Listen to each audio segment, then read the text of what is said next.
നാട്ടിൻപുറത്തെ അതിഥി സൽക്കാരത്തിന് പുതിയ മാതൃക സൃഷ്ടിച്ചിരിക്കുകയാണ് കാസർകോട്ടെ മടിക്കൈ ഗ്രാമം. ബംഗളത്ത് ആരംഭിച്ച സംസ്ഥാന ITI കലോത്സവത്തിൽ പങ്കെടുക്കാനെത്തിയവർക്ക് പ്രഭാത ഭക്ഷണം ഒരുക്കിയത് ബംഗളത്തെയും കക്കാട്ടിലെയും വീടുകളിലെ അമ്മമാരാണ്.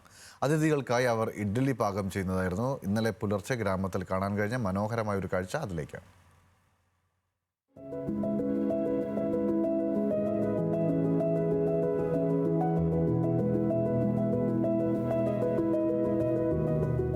ഇന്നലെ പുലർച്ചെ മടിക്കൈ പഞ്ചായത്തിലെ 10-ാം വാർഡിലും 11-ാം വാർഡിലുമുള്ള ബംഗളം കക്കാട്ട് പ്രദേശങ്ങളിലെ വീടുകളിൽ ചെന്നവർ കണ്ടത് ഒരേ കാഴ്ചയായിരുന്നു.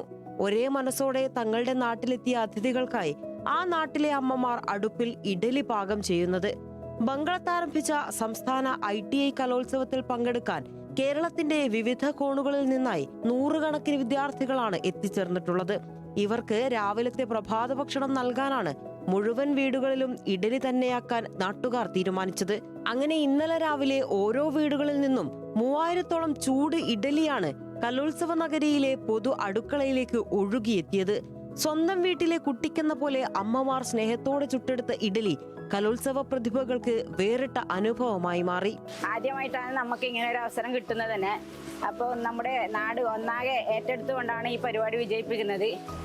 ആദ്യ ദിവസം തന്നെ എല്ലാവരും കുടുംബശ്രീ, മഹിളാ അസോസിയേഷൻ, DYFI, ബാലസംഘം, SFI പോലുള്ള പാർട്ടി പോലുള്ള സംഘടനകൾ മുന്നോട്ട് വന്നുകൊണ്ട് നല്ലൊരു പ്രവർത്തനമാണ് നടത്തിയത്. പ്രഭാത ഭക്ഷണത്തിന് ഇഡ്ഡലി തയ്യാറാക്കിയിരിക്കുന്നത് നമ്മുടെ 11-ാം വാർഡിലെയും 10-ാം വാർഡിലെയും മുഴുവൻ കുടുംബശ്രീ അംഗങ്ങളുടെയും വീടുകളിൽ വെച്ചാണ്.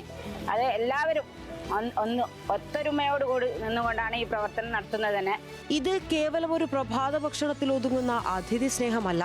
കലോത്സവത്തിനെത്തുന്നവർക്ക് 2 ദിവസവും വിഭവസമൃദ്ധമായ സദ്യ ഒരുക്കാൻ നാട്ടുകാരും കുടുംബശ്രീയും ഒപ്പമുണ്ട്. സദ്യക്കുള്ള അരിയും തേങ്ങയും എല്ലാം കുടുംബശ്രീ യൂണിറ്റുകൾ നൽകിക്കഴിഞ്ഞു. ഊണിനൊപ്പം കൂട്ടാൻ നാവിൽ വെള്ളമൂറുന്ന അച്ചാറുകൾ സ്പെഷ്യലായി തയ്യാറാക്കിയത് പഞ്ചായത്തിലെ CDS അംഗങ്ങളാണ്. അങ്ങനെ പരസ്പരം ചേർത്തു നിർത്തുന്ന കാസർഗോഡൻ അതിഥി മര്യാദയുടെ മാതൃകയാവുകയാണ് മടിക്കൈ ഗ്രാമം. ന്യൂസ് മലയാളം, കാസർഗോഡ്.